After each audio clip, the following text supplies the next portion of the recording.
Back to my channel অনি blog কন্ডেই। তোমরা সকলে কেমন আছো? আশা করি সকলেই ভালো আছো। আমি অনেকটা ভালো আছি। তো এখন দেখতে পাচ্ছ ঘড়িতে 10টা 40। তো বর্তমানে আমি স্নান সেরে নিয়েছি।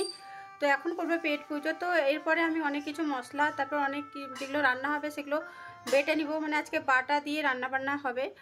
তো যেহেতু এখন কদিন ধরে নিরামিষ চলছে, নিরামিষ একই রান্না খেতেও ভালো লাগছে না, তাই ভাবলাম একটু আলাদা টাইপের রান্না করা যাক। তো চলো আমি কি করে না করি সবটাই শেয়ার করব। তো আগে পেট পুজো করি, তারপরে আসছি কথা বলতে। তোর সঙ্গে থেকে অ্যান্ড দেখছি। তো ফ্রেন্ডস দেখতে পাচ্ছ দাদা কাঁথি থেকে এই দুটো সামে পাঠিয়ে দিয়েছে।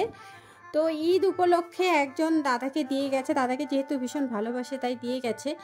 ভাবলাম তোমাদের এই দুটো মানে একটু শেয়ার করে দিই। তো এটা সামাই আর সেটা সম্ভবত লাচ্ছা। আমি অতটা ঠিক জানি না, তোমরা যদি জেনে থাকো অবশ্যই জানিও। বেশ দেখতে ভালো লাগছে ফ্রেন্ডস। এরপর অনেকগুলো মশলা পেস্ট করলাম। দেন এটা মসুর ডাল পেস্ট করেছি। মসুর ডাল, কাঁচা লঙ্কা, জল দিয়ে একটা পেস্ট বানিয়ে নিয়েছি। এটাকে না আমরা বড়া বানাবো। বড়া বানিয়ে একটু ঝোল বানাবো। আর এদিকে দেখো আমি পোস্তর বড়া বানানোর জন্য এখানে দেখো পোস্ত নিয়ে নিয়েছি। নিরামিষ পোস্তর বড়া একবার এইভাবে ট্রাই করো, ভীষণ টেস্ট হয়। আর এখানে দেখো নারকেলটাকে কুড়িয়ে নেওয়া হয়েছে। দেন এখানে কাঁচা লঙ্কা আর কাজু বাদাম এখানে অ্যাড করে নিয়ে পুরো শুকনোভাবে আমি পেস্ট করেছি, কোনো জল অ্যাড করিনি। একদম শুকনো পেস্ট করার পরে অল্প অল্প জল দিয়ে একটা স্ট্রাকচার বানিয়ে এইভাবে হালকা আঁচে সর্ষে তেল দিয়ে আমি কিন্তু ফ্রাই করছি, দেখতে পাচ্ছ। আর সাথে কুচনো লঙ্কা দিয়ে দিয়েছি। লঙ্কা না দিলেও চলবে যেহেতু বাটা হয়েছে, বাট আমরা একটু ঝাল খাই তাই দিয়েছি। খেতে কিন্তু দারুণ লাগে ফ্রেন্ডস, তোমরা একবার ট্রাই করতে পারো। তো এরপরে মেনুগুলো দেখিয়ে দিচ্ছি। যে পটল ভাজা হয়েছে, এখানে মাশরুম আলু দিয়ে একটু ফ্রাই করা হয়েছে, এতেও পোস্ত দেওয়া হয়েছে। আর এটা না শাক একটু কাঁচা আম দিয়ে টক টক বানানো হয়েছে, যেহেতু নিরামিষ খেতে ভালো লাগছে না। আর এখানে দেখো ডালের বড়া বানিয়ে আলু দিয়ে ঝোল বানানো হয়েছিল, বাট ঝোলের জলগুলো ডাল সব টেনে নিয়ে পালিয়ে গেছে। একটুও ঝোলের জল নেই ফ্রেন্ডস, কিন্তু খেতে দারুণ ছিল, সেই টেস্ট ছিল। আর সাথে তো পোস্তর বড়া আছে। ব্যাস এত কিছু রান্নাবান্না হয়েছে। তো খাওয়া দাওয়া করে আসছি কথা বলতে। Good evening friends. তো খাওয়া দাওয়া করে একটু রেস্ট নিয়েছিলাম, তারপরে বিকালের একটু কাজকর্ম সেরে এই যে বেরিয়ে পড়লাম। একটু কাঁথির রওনা দিব কাঁথিতে, কারণ অনেক কিছুই নেই। বাঙ্কিদির ওষুধ নেই, শকুন্তলা দিদি জুতো হঠাৎ করে ছিঁড়ে গেছে, এগুলো না নিলেও তো চলবে না কিছুতেই। তাই দেখো বাপন আছে বলে বাপনকে সঙ্গে করে নিয়ে আমি একদম বেরিয়ে পড়লাম আজকে। আর আজকে যেহেতু চৈত্র সেল না, প্রচণ্ড পরিমাণে ভিড় হয়েছে, তোমাদের সেইটুকু মুহূর্ত দেখাবো। তো প্রথমে দেখো আমি টোটো ধরে নিলাম। তো টোটো ধরে এই যে সেন্ট্রাল বাস স্ট্যান্ডে দেখো সিগন্যাল পড়ে গেছে, তাই একটু ওয়েট করছি। তো দেখতে থাকো।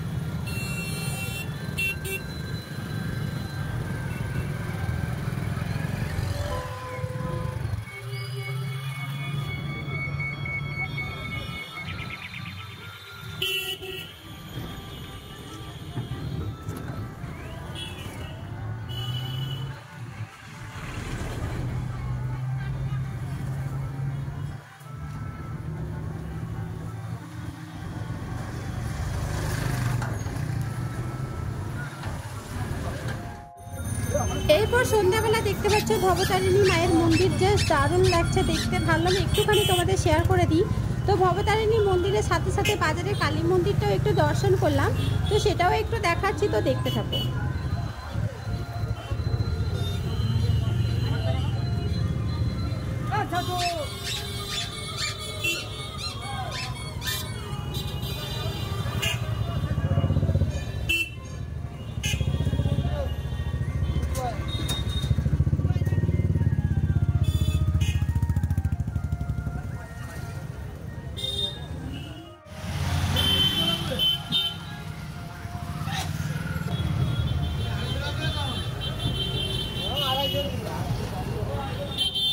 ফ্রেন্ডস চৈত্র সেলের আজকে শেষ। তো দেখতে পাচ্ছ কি পরিমাণে ভিড় হয়েছে, আমি জাস্ট বোঝাতে পারবো না। তো তোমরা জাস্ট একটু দেখতে থাকো, মানে অনেকটা টাইম লেগে গেছে কাঁথি পৌঁছাতে। তো যাই হোক দেখতে থাকো অ্যান্ড সঙ্গে থেকো।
সো ফ্রেন্ডস, কাঁথি পৌঁছে বাজার কলকাতা থেকে একটা ড্রেস নিয়েছি, দেন ওষুধ দোকান থেকে অনেক ওষুধ নিয়েছি। ওষুধ নিয়ে দেখো এই যে শান্তশ্রী হাউস চলে সেটা সরস্বতী তলার কাছে। তো এখান থেকে আমি শকুন্তলা থেকে জুতো নিয়ে নিব। প্রায় আমি এই দোকান থেকে জুতোগুলো কিনে আমার পছন্দের সহিত সব জুতো পাওয়া যায়, তাই এখান থেকে জুতো আমি নিয়ে নিয়েছি। দেখতে পাচ্ছ, আর আজকে না প্রচণ্ড পরিমাণে ভিড় হয়েছে, দেন তার উপরে এত গরম, পুরো অস্বস্তি লাগছিল। আর তার উপরে তো কিছু খাওয়া দাওয়ায় যেতে পারছিল না। যাই হোক, এরপরে মিষ্টি দোকান থেকে মিষ্টি নিয়ে নিচ্ছি, কারণ তার পরের দিন পয়লা বৈশাখ আছে, মিষ্টি তো লাগবে কম বেশি, তাই না? তাই মিষ্টি নিয়ে তারপর বাড়ি এসে কথা বলছি। তো তোমরা দেখতে থাকো অ্যান্ড সঙ্গে থেকো। Hello friends, good morning. আজকে জানাই আমার তরফ থেকে বাবা মা বড় মার সাথে সাথে তোমাদের সবাইকে শুভ নববর্ষের প্রীতি শুভেচ্ছা ও আন্তরিক ভালোবাসা। আর আজকে যেহেতু 1 তারিখ বাংলার, তাই দেখো বিগত দিনের যত নোংরা আবর্জনা ছিল সব কিছু এখানে দেখো পুড়িয়ে ছারখার করে দেওয়া হচ্ছে, যত জীবাণুকে দূর করে দেওয়া হচ্ছে। আর গোটা আমাদের গ্রামটা দেখতে হচ্ছে ধোঁয়া থেকে ধোঁয়াময়। এখন যেহেতু পাড়াটাই দেখাতে পাচ্ছি, আর সেখানে পর্দা দেখতে পাচ্ছ গর্ত খুলছে, কারণ হচ্ছে এখানে তুলসী মঞ্চতে মনসাতে জল দেওয়া হয় বৈশাখ মাস ধরে। তার সাথে সাথে আমার এই বদনটা দেখিয়ে দিলাম, কারণ এখন তো ভোর 5:30, তাই চুলও আঁচড়াইনি, কিছু করিনি, জাস্ট ঘুম থেকে উঠে মুখটা ধুয়ে যেইটুকু কাজ করে সেইটুকু বাঙ্কিদির সাথে হাতে হাত মিলিয়ে করলাম। তারপরে দেখো 6টার দিকেই সূর্যটা জানলা দিয়ে এত সুন্দরভাবে ফোকাস দিচ্ছিল, ভাবলাম তোমাদের এই মুহূর্তটা একটু শেয়ার করি। জাস্ট দারুণ লাগছে, যেহেতু আজকে বছরের প্রথম দিন সূর্যটাও খুব সুন্দরভাবে উঠেছে। এরপরে আমার বাবা যেহেতু শ্রী রামচন্দ্রের ভক্ত ছিলেন, তাই দেখো রামায়ণ গান গাইতেন বাবা। তার উপলক্ষে প্রত্যেক বছর বাবা পুজো করতেন, সেই বাবার পুজোটা আমরা ধরে রেখেছি। তাই দেখো পুরীর মাসে এসছেন, লক্ষ্মীনারায়ণ পুজোর সাথে সাথে রামচন্দ্রের পুজোটাও হয়ে যাচ্ছে, তো খুবই ভালো লাগছে। আর তোমরা যারা আছো তোমরা সকলে বাবা মায়ের শ্রদ্ধা করো, স্নেহ করো, অবহেলা কখনো করো না, কারণ বাবা মা হচ্ছে একমাত্র ভগবান। তো ভগবানের যদি সেবা করো তোমরাও ভালোভাবে দিয়ে সারা জীবনটা কাটাতে পারো। আজকে যেহেতু পয়লা বৈশাখ, তাই দেখো সবাইকে মিষ্টি মুখ করেই দিচ্ছি। আর মিষ্টি মুখ করানো ভালো, যত নেগেটিভিটি সব দূর হয়ে যাবে, আর সবাই মিষ্টিভাবে ব্যবহার করবে। তো যাই হোক, এরপরে দেখো আমাদের চা চলে এসছে, সবাই মিলে চা খাই, তোমাদের তো প্রত্যেক দিন বলেছি। আজকে চাও তেমন খাড়ি বিস্কিট, আর যে টোস্ট বিস্কিট, এই বিস্কিটটা ভীষণই খেতে ভালো লাগে। তো এই দুটো বিস্কুট দিয়ে আজকে চাটা খেয়ে এই সকালের ভিডিওটা এন্ড করলাম। সো ফ্রেন্ডস, আজকের ভিডিওটা তোমাদের কেমন লাগলো অবশ্যই কমেন্ট করে জানিও। ভালো লাগলে প্লিজ লাইক শেয়ার সুন্দর একটা কমেন্ট করে দিও। আর চ্যানেলে যদি নতুন হও প্লিজ সাবস্ক্রাইব করে পাশে থেকো, যাতে পরবর্তী ভিডিও সবার আগে তোমাদের সামনে পৌঁছে যায়। তো হ্যাঁ, তো কেমন লাগছে সেটা বারবার বলছি, প্লিজ কমেন্ট করে জানিও। তোমরা কেমন ধরনের ভিডিও দেখতে চাও সেটাও কমেন্ট করে জানিও।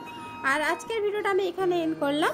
তোমরা সকালে ভালো থেকো, সুস্থ থেকো অ্যান্ড সাবধানে থেকো। নেক্সট এটা নতুন কোনো ভিডিও নিয়ে আমি নিতে হাজির হয়ে যাব।